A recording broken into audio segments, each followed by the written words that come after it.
Good Shabbos from the beautiful and holy city of Tzfat. Over there is Meron.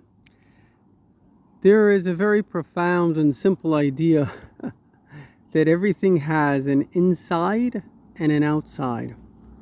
The inside, the essence, is, of course, God, and who God is, unconditional respect, and all the good qualities that exist.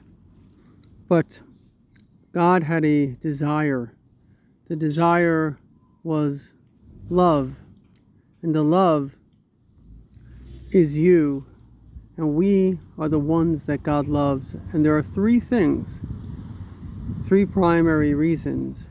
History is His story, and you are in it.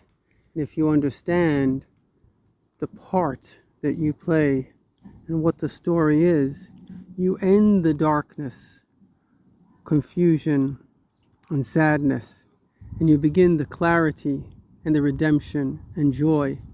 And the three things are, number one, as we mentioned, that this world comes extraordinarily from an infinite degree of love.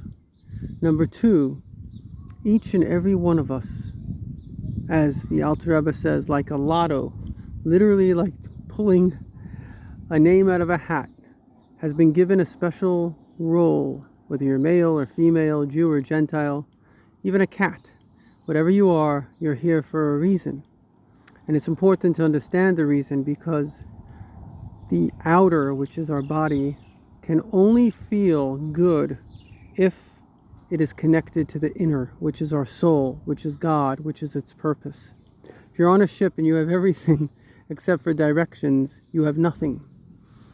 Many people today, for the first time in human history, have all their needs met, but they don't have their wants, because their deepest want is to fulfill the reason of existence itself, which can only be discerned through the truth of God as He gave it to Moses, passed down till the Rebbe in our generation. For in every generation there is a Moses.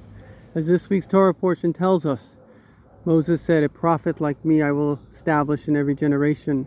Every generation has its Moses, and our generation is the Lubavitcher Rebbe, who was recognized by all the greatest prophets and saints of our generation to be, as many people think, perhaps even the Mashiach himself.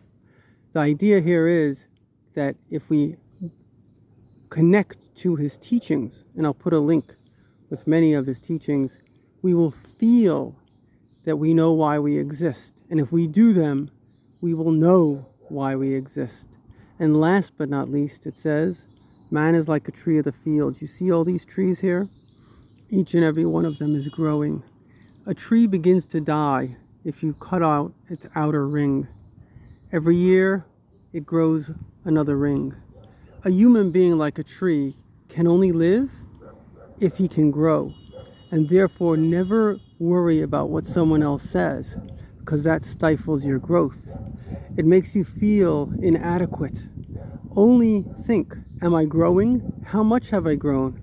And in this month of Elul, may God bless us on this holy day, the beginning of Elul, where we have the energy for the day, we should realize these three things. We are created, and we will always exist from infinite love. We have a unique purpose that no one else can do. We are part of history and His story, and you are an integral part.